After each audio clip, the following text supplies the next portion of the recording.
তো বন্ধুরা, welcome back to my channel. আমি সুলগ্না, আবারও তোমাদের সাথে আজকে তোমাদের সাথে কি শেয়ার করে দেখতে থাকো এই ব্লগে। তো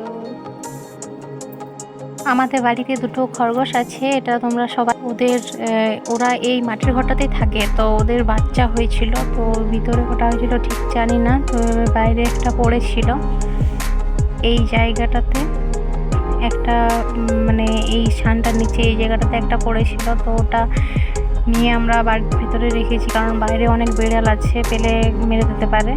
এখানে হাবু লুডো খেলছে, হাই করবে। আর এই যে বাচ্চাটা দেখো সবাই, কতটা কিউট বাচ্চাটা, এখনো চোখ ফোটেনি। তো একে কিভাবে যে বাইরে ফেলে রেখে দেবো ঠিক বুঝতে পারছিলাম না, কারণ ওর মা ঠিক ওর সামনে আসছে না, ছুটে ছুটে চলে যাচ্ছে অন্যদিকে। তাই ওকে বাড়ির ভিতরে নিয়ে এলাম, আর এখানেই রেখেছি এই ডিবাটাতে।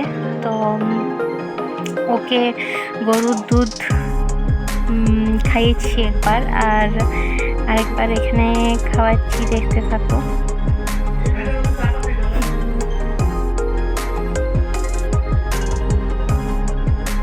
ওর মুখটা তো খুব ছোট, তাই একটা ছোট চামচে করে কিসে করে খাওয়াবো ঠিক খুঁজে পাচ্ছিলাম না, দিয়ে একটা ছোট চামচ ছিল, তো ওটা করে খাওয়াচ্ছিলাম। একটু একটু করে খাচ্ছিল, এই যে দেখো একটু একটু করে খাচ্ছে।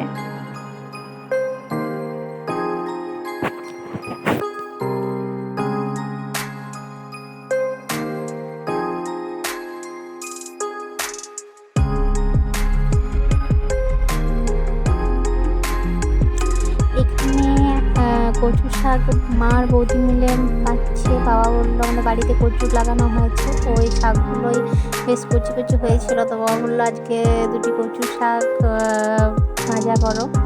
তো ওই কচু শাকগুলোই বাছা হচ্ছে, আর কচু শাকগুলো এখানে বৌদি কুচিয়ে কুচিয়ে রাখছিল, খুব ছোট ছোট করে বানাচ্ছিল। এই যে শাকগুলো দেখুন কীরকম চিড়া চিড়া টাইপের কাটা হয়েছে।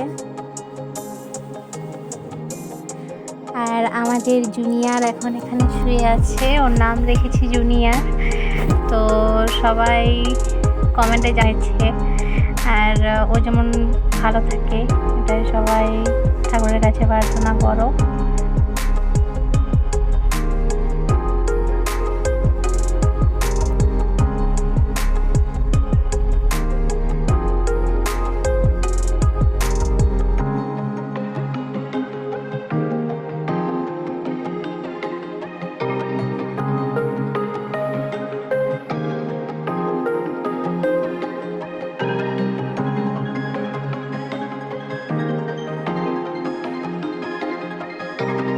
তো আজকের মতো আমি ভিডিওটা এখানেই শেষ করছি। যদি তোমাদের এই ভিডিওটা ভালো লেগে থাকে অবশ্যই লাইক, কমেন্ট